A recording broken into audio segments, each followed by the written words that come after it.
Hello, hello, hello, friends. Nicholas here. Devo TED Talks, Devoted Talks. I feel like I should have like some soundboard that does some like little jig sound after I say that. We'll see. I normally only do these in like segments of 3 or 6, but I wanted to grab an extra one there because we had this hilarious experience yesterday. I was getting ready to start teaching a class yesterday morning at 10 a.m. and there's a school next door. It's a school for kids with autism. And I noticed something out of the corner of my eye and I just happened to glance and it was a guy moving really funny behind the bushes in a way that was very suggestive if your mind was in the gutter. It only took me 2 seconds to realize that he was hula hooping, right? Because there's other kids around and there was other teachers around. But he was behind a bush, and so the hula hoop wasn't visible. And it was hilarious because it just looked so inappropriate. But in context, it was the most innocent of things. But in the occluded vision, without, with the, let me use my English properly, with the hula hoop being occluded by the bush, I couldn't see it. It just looked very, very crazy. And so we all had a good laugh. I actually took a video and I sent it to the director of the school and was just like, I got to show you this. This is hilarious. She was like, oh my gosh, I think he was hula hooping. And I was like, he's definitely hula hooping.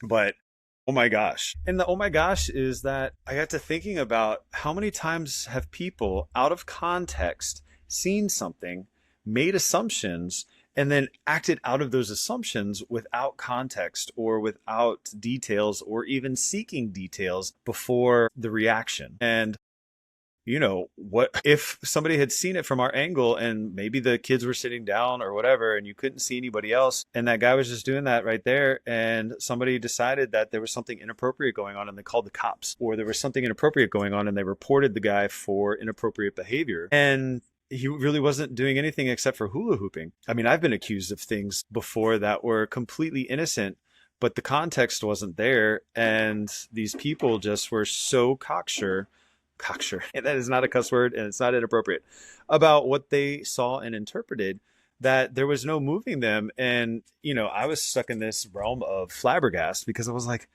I don't know what to say, because if I push too hard, then I look like I'm guilty.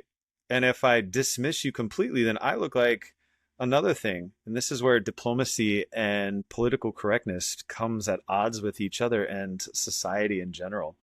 And so, my question to y'all is, are there times that you didn't see the whole picture and you came to a conclusion and you were really off base, but you were so sure about what you knew and what you interpreted? I can think of a lot of people who have been. But I'm sure if it's true about them, it's probably also true about myself. And therefore, I know it's probably true about you. And, we do live in such a fast society that, it behooves us to quickly judge and move on and or, assess safety or assess appropriateness and, keep it going, keep it moving. And so what does yoga and Ayurveda say about this? They talk about the way we walk around in darkness when we aren't living meditatively and spiritually. It's like roaming in the dark, to which we come across a rope and mistake it for a snake. We see danger where it doesn't exist. We see things that are innocuous as weapons against us or something that is out to get us. And therefore, it takes us practicing yoga, practicing Ayurveda, cleaning the windows of perception and interpretation so that we see and perceive clearly. But then also, as I've said in previous episodes, we are perceived and seen clearly for what it is we are presenting. And how do we do that? We build the light within us by filling ourselves with light, by filling ourselves with enlightenment, by filling ourselves with things that help us realize and uncover more of ourselves that perhaps have been hidden under a bushel. That's from the book of Matthew. If you're a Christian, da, da, da, da, da. I was in Godspell many, many a time, and it's a great way to learn the book of Matthew, just saying. So anyway, be careful the conclusions you jump to about anything, because you may not see the whole picture and you may not actually know what's going on. That doesn't mean your perception is wrong. It just means it's ill-informed, right? If that bush hadn't been there, I would see clearly that he was hula hooping, the guy from yesterday. But from my angle, I couldn't see that at first. And so at first it's like, and then it's like, oh my gosh, that's hilarious. And like if you just move to a different position, you could see that, which is why when people jump to conclusions about vaccines and conclusions about politics and what people mean and say and they're doing, I take it with a grain of salt because I realize that a lot of people don't take the time to find different perspectives, right? They say they're unbiased and research, but they don't realize that the algorithms that exist today feed them exactly what it is they are looking for. And therefore, we have this confirmation bias that is insane.